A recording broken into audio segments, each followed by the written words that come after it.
बिस्मिल्लाहिर्रहमानिर्रहीम। रब्बिश्रह ली सदरी व यस्सिर ली अमरी वहलुल उक़दतम मिन लिसानी यफ़क़हू क़ौली। अच्छा जी, क्वेश्चन आता है जनाब कि the who is the hero of Paradise Lost.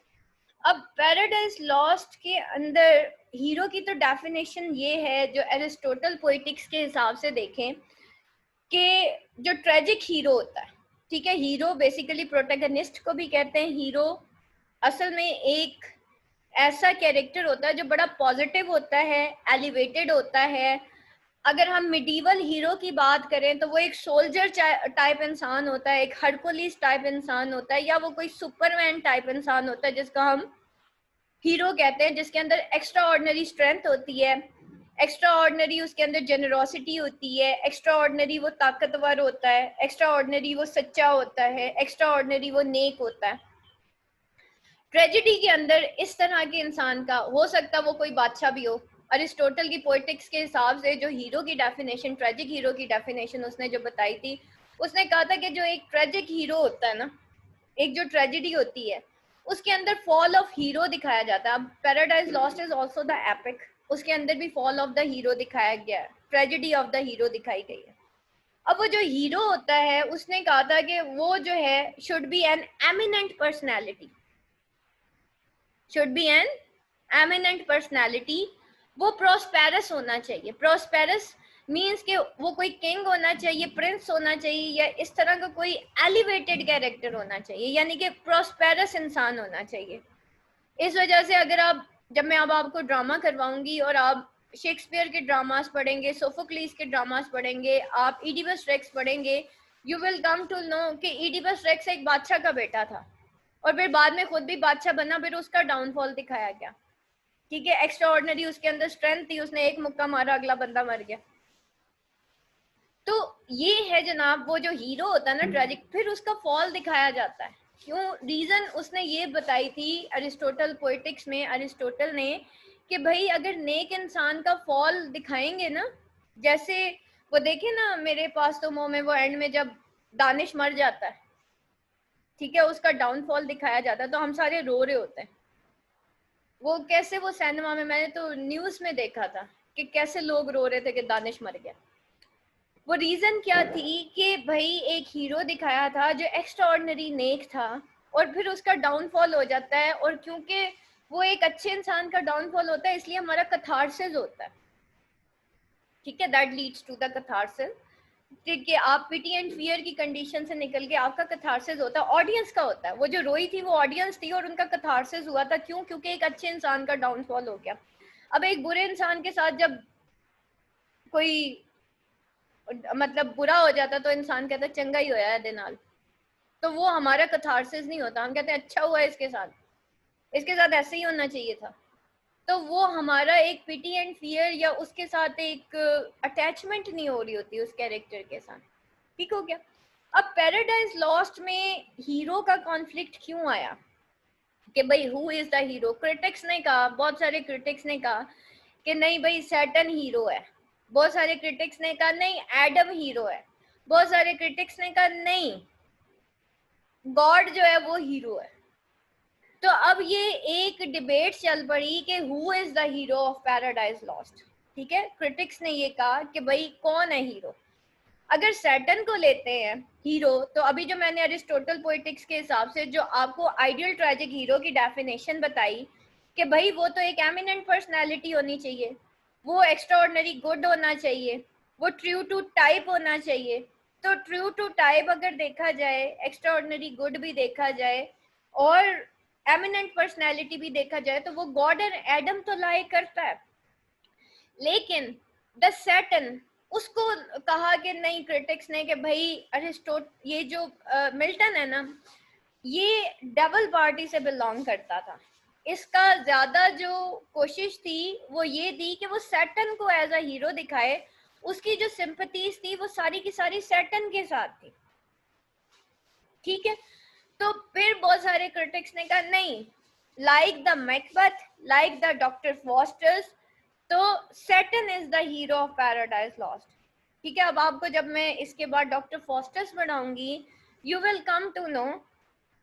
ठीक है, क्योंकि अगर मिल्टन को कहा गया था ना कि भाई वो डेविल पार्टी से बिलोंग करता था, तो क्रिस्टोफर मार्लो को भी यही कहा गया जिसने डॉक्टर फॉस्टर्स लिखी थी कि भाई तुम भी डेविल पार्टी से ही बिलोंग करते हो, क्योंकि तुमने एक जो है इवल कैरेक्टर को, एक इवल जीनियस कैरेक्टर को एज अ हीरो पोर्ट्रे कर दिया। ठीक हो गया। अब यहाँ पे ये डिबेट होती है। कल मैंने आपको एक पॉइंट बताया था, अगर आपको याद हो, मैंने आपको कहा था 25 मार्क्स का क्वेश्चन है। 25 मार्क्स का क्वेश्चन एक ऐसे कंसीडर होता है, ऐसे मजमून जिसे कहते हैं हम, ठीक है। हमेशा ऐसे का एक थीसिस होता है। सबसे पहले उसका इंट्रोडक्शन होता है, देन उसका थीसिस होता है। थीसिस में आपने आर्गुमेंटेशन करनी होती है, ठीक है। आर्गुमेंटेशन के बाद आप उसका एंटी थीसिस करते हो। फॉर एग्जाम्पल, अगर अभी मैं कहती हूँ कि भाई एडम इज द हीरो, मैं उसको कहूंगी नहीं, मैं उसका फिर एंटी थीसिस करूंगी, मैं कहूंगी नहीं सैटर्न इज द हीरो। अब उसका एंटी भी करना है। एंटी थीसिस करने के लिए उसके एंटी थीसिस के हक में हमें एंटी आर्ग्यूमेंट्स भी करने पड़ेंगे, ठीक है। इसको डी आर्ग्यूमेंटेशन कहते हैं। डी आर्ग्यूमेंटेट करने के बाद, ये 4 स्टेप्स पूरे के करने के बाद फिर हम कंक्लूजन पे जाते हैं। और वो कंक्लूजन ना तो आपने सैटर्न के हक में देना है, ना अपने गॉड के हक में देना है, ना ही आपने एडम के हक में देना है। वो कंक्लूजन जो है, वो जो पीछे आपने 4 चीजें स्टेप्स में लिखी होती है ना, argumentation, introduction, then argumentation and then the argumentation, यानी कि थीसिस। थीसिस के बाद और जो आप आर्गुमेंट्स देंगे, the comments, the critical comments जो और क्रिटिक्स ने उन आर्गुमेंट्स में दिए, यानी कि आपको कुछ रेफरेंसेस चाहिए होते हैं उन आर्गुमेंट्स को स्ट्रॉन्ग करने के लिए। फिर आप उसको एंटीथेसिस करते हो, आप उसका फिर उसको डी आर्गुमेंटेट करते हो। डी आर्गुमेंटेशन के लिए आपको कमेंट्स चाहिए, आपको क्रिटिक्स के कमेंट्स चाहिए, आपको रेफरेंस टू, आपको टेक्स्ट के अंदर से कुछ लाइंस चाहिए कि भाई देखें अब ये डेविल पार्टी से बिलोंग करता है कि नहीं करता, ये सैटर्न को हीरो पोर्ट्रे कर रहा है कि नहीं कर रहा। ठीक हो गया। और एट द एंड जब आप कंक्लूजन करते हैं तो बेटा that should be the neutral one. आपका इंट्रोडक्शन भी न्यूट्रल वन होना चाहिए और आपका कंक्लूजन भी न्यूट्रल वन होना चाहिए। अगर आपने कर दिया ना कि कौन हीरो है, आप फंस जाएंगे, आपको उसमें क्रॉस लगा देना, ठीक है। आपसे लिटरेचर में आपका व्यू पॉइंट नहीं पूछा जा रहा। उसने कहा भाई, बहुत सारे क्रिटिक्स ने कहा, अब आपको क्रिटिकल व्यू पॉइंट के हिसाब से उस क्वेश्चन को एनालाइज करना है। ठीक हो गया। तो मेरे ख्याल है वो कल मैविश का शायद यही क्वेश्चन था। ठीक हो गया। तो ये चीजें हैं इस चौकटे के ऊपर, इस आउटलाइन के ऊपर आज हम ये क्वेश्चन करने जा रहे हैं कि who is the hero of Paradise Lost. ठीक हो गया। अच्छा जी, यहाँ पे देखें इंट्रोडक्शन है। Much controversy has clustered round the question as to who is the hero of Paradise Lost. They are very sensible person who advocate the claim of Saturn and others that of Adam. One critic suggests God and other the Messiah, Christ. A French critic, Denis Sorel, put forward the strange thesis that Milton himself is hero of Paradise Lost. कुछ लोगों का ये करना है। अब कुछ critic, एक critic कहता है भाई गॉड है, दूसरा कहता है नहीं भाई मसीहा यानी कि जीसस क्रिस्ट हीरो है। एक फ्रेंच क्रिटिक कहता है जो कि डेनिस सॉरेट है, वो कहता है, वो एक अजीब ही स्ट्रेंज थीसिस वो कहता है। मैंने कहा था ना, थीसिस होता है एंड देन एंटी थीसिस होता है। थीसिस यही होता है कि किस किसने क्या सजेस्ट कर दिया को, तो क्या कि Milton himself is the hero of Paradise lost. Milton खुद था भाई हीरो पैराडाइज लॉस्ट का। तो कुछ हु इज द हीरो, और बहुत से सेंसिबल पर्सन ये हैं, कहते हैं कि नहीं भाई, एक क्लेम ये भी है सैटर्न इज द हीरो, और कुछ ये कहते हैं जी एडम इज द हीरो। अब क्वेश्चन यही आता है कि भाई इन सारों में से हीरो कौन है। तो लेट्स सी कि हम वन बाय वन देखते हैं कि अगर हम सैटर्न को उस अरिस्टोटल की पोएटिक्स के ट्रेजिक हीरो की डेफिनेशन पे रखते हैं, तो क्या सैटर्न उस ट्रेजिक हीरो की डेफिनेशन को पूरा करता है जो मैंने अभी आपको बताई है कि वो एक एमिनेंट पर्सनैलिटी होनी चाहिए, वो गुड होना चाहिए, बहुत ज़्यादा इवल नहीं होना चाहिए, ट्रू टू टाइप होना चाहिए, और फिर हमारे जैसा होना चाहिए। ठीक है, लेट अस सी कि क्या सैटर्न जो है वो मोस्ट पावरफुली ड्रॉन कैरेक्टर है, इस लिहाज से हम उसको देखें कि वो एक हीरो है, या फिर एडम हीरो है, let's see. Let us see some points of his character which are definitely indicated. In the beginning, it is Satan who first of all the angel arouses himself up from the lake of fire.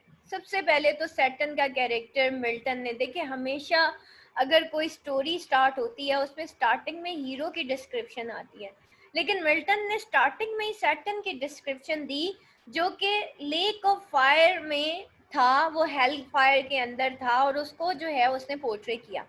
He has the power of recovery in the face of the defeat. अगर उसको एक more powerfully drawn character के हिसाब से देखा जाए तो भाई उसके अंदर एक करेज थी कि उसने जो है डिफीट को फेस किया.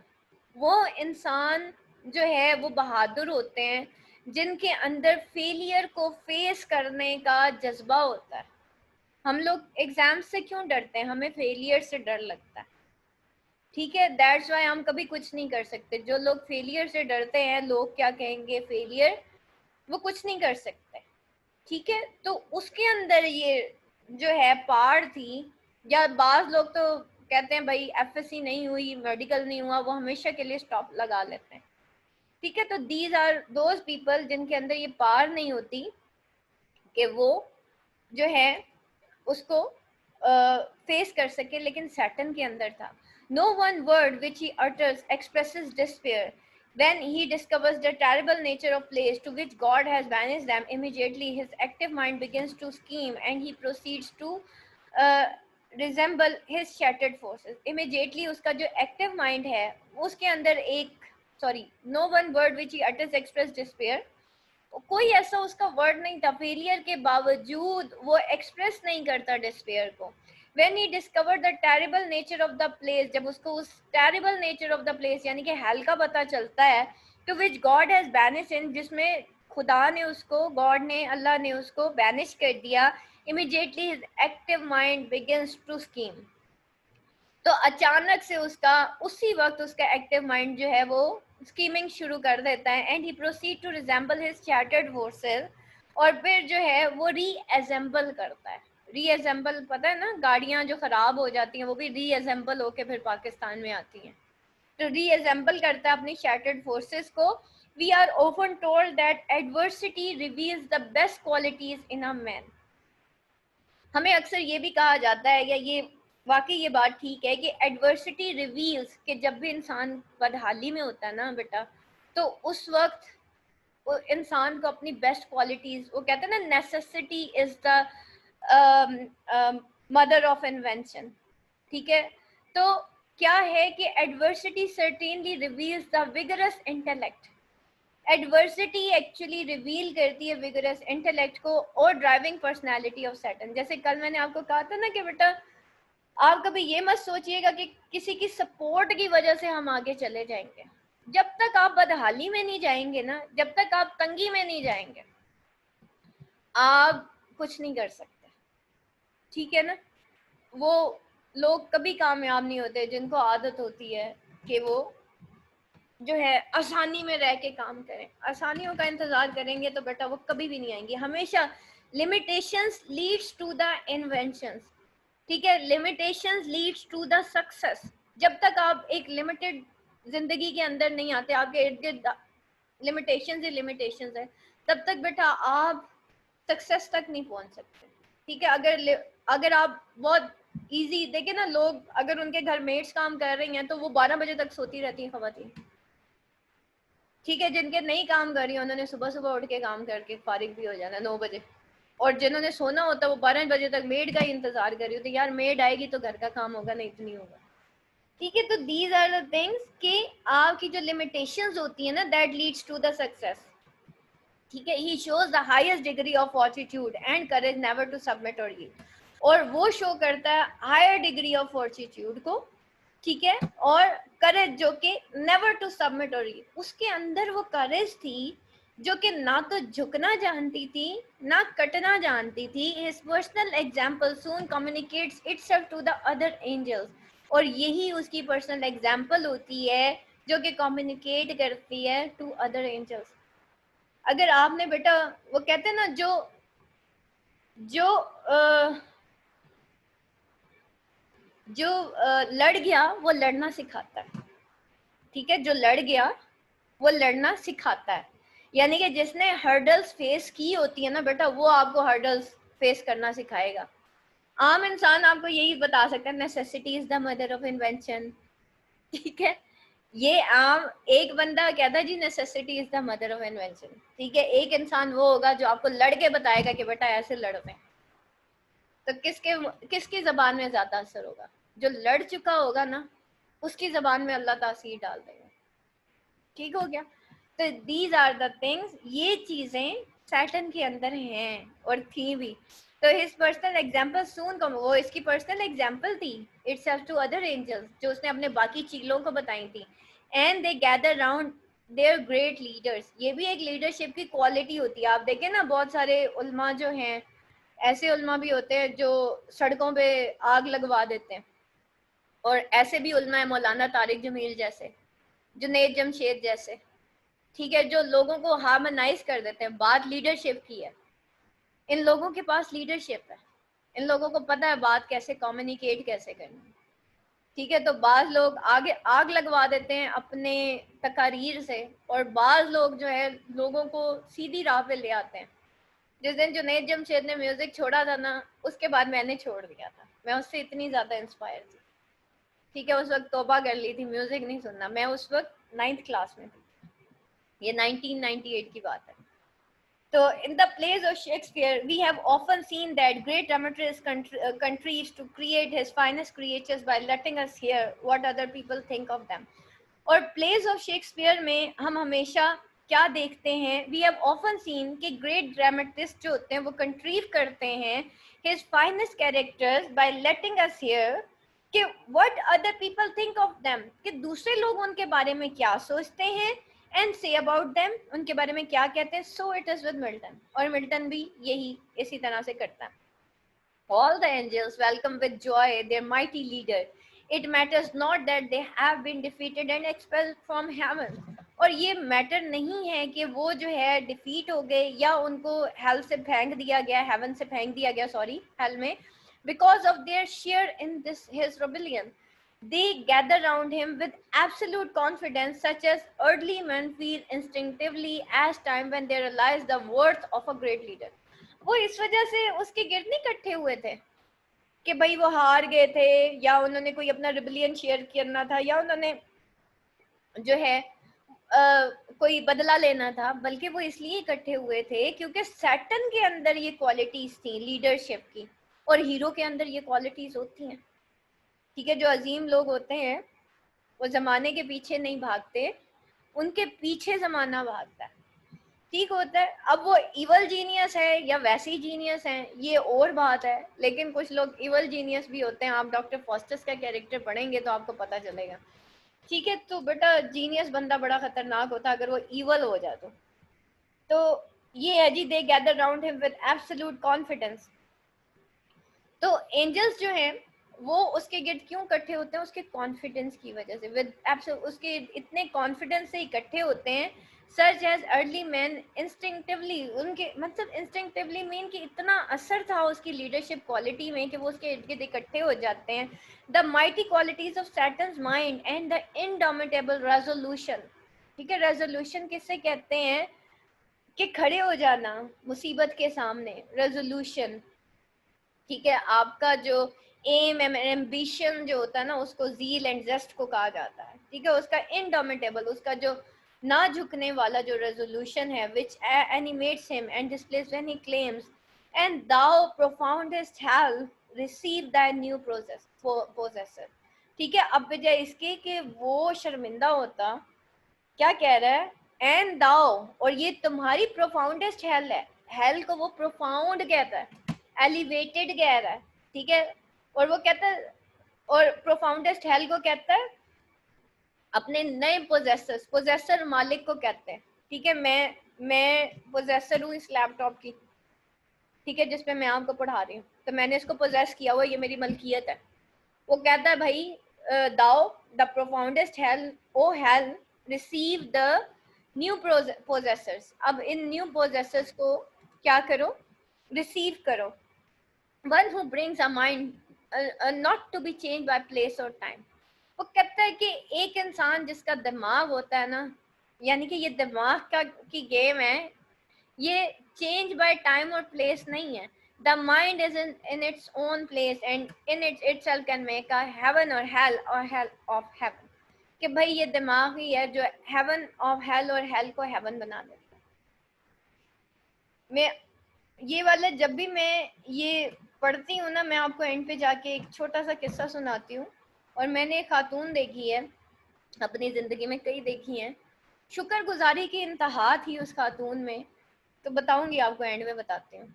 तो मैं उनसे बड़ी इंस्पायर होती थी उनकी इसी hell of heaven and heaven of hell वाली बात में ना. There are sentiments which might well be uttered by the most spiritual of characters.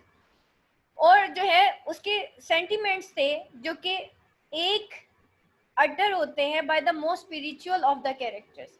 The spirit of self reliance, of mental courage. उसके सेल्फ रिलाई करना. मैंने आपको क्या बताया था, आगे वो लोग जाते हैं अल्लाह के बाद जिनको अपने जो सेल्फ रिलाई करते हैं, लोगों से जाके नहीं कहते मेरी हेल्प कर दो, ठीक है. वो सेल्फ रिलायंस होती है उनके अंदर, मेंटल करेज होती है उनके अंदर, which rises independent of environment, is a quality possessed only by the greatest characters. This might well have been spoken by some saint in exile or languishing in dungeons of a cruel tyrant. A few lines later, there blazes a burst of strong, overmastering ambition. The expression of the nature must be first in all things. To reign in worth, ambition, thou in hell, better to reign in hell than serve in heaven. वो कहता है कि भाई अब हमारे लिए hello में राइन करना ज्यादा वर्थ एम्बिशन है, बिकॉज भाई हेल में कौन सजदे करता फिरे, इससे सॉरी हेवन में कौन सजदे करे, नौकरी करे, इससे बेहतर है कि हम हेल के बादशाह बन जाए.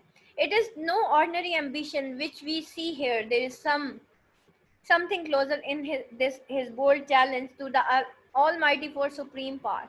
We have seen instances in the history of the human race where two great natures clashed and neither would give way.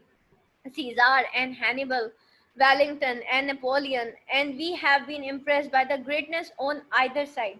It may be a big thing to defy God, but in this case, God is far removed and unreal, and it is the greatness of the challenge rather than the wickedness which is the prominent impression.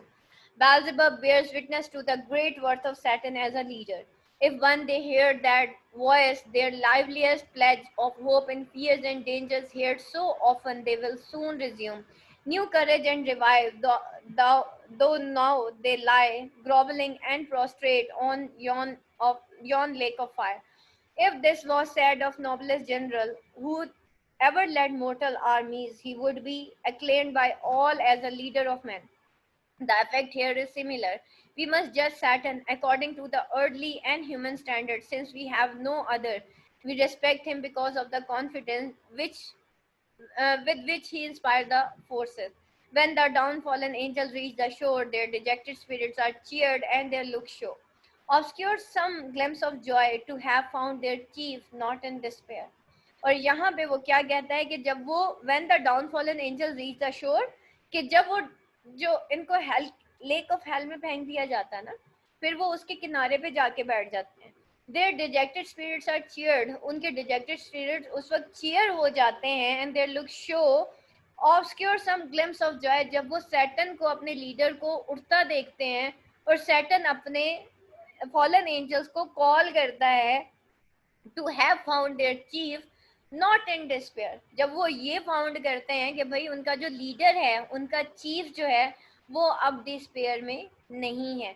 Milton then makes Saturn console them, raise their sinking courage, and dispel their fears. The poet seems to feel here that he is ennobling the archfiend unduly, for he reminds the reader that Saturn achieved this by high words that bore semblance of worth, not substances.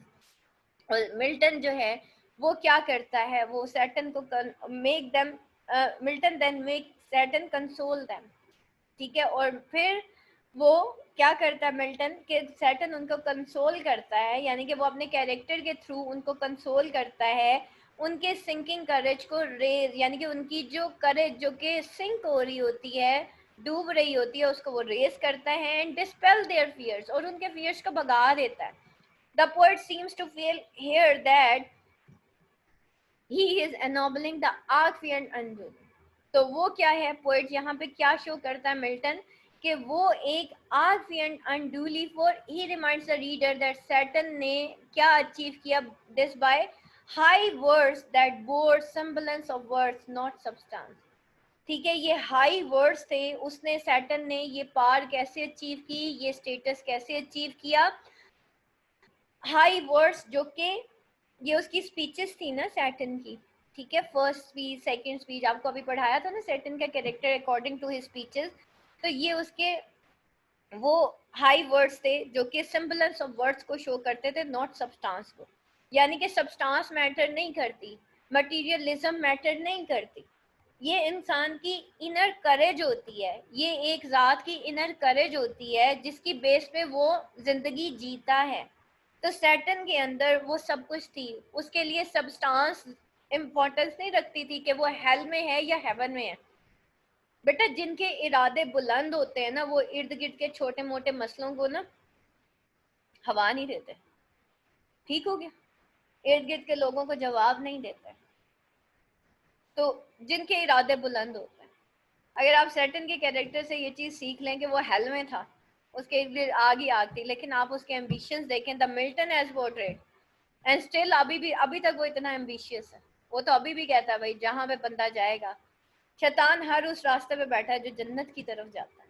ठीक है, तो ये जनाब उसका एक ढटाई है कि अल्लाह के सामने वो खड़ा हो गया. ठीक हो गया, एक हम बंदे हैं, हम इतने कमजोर हैं और हम भी फिर इसी तरह की हरकतें करते हैं.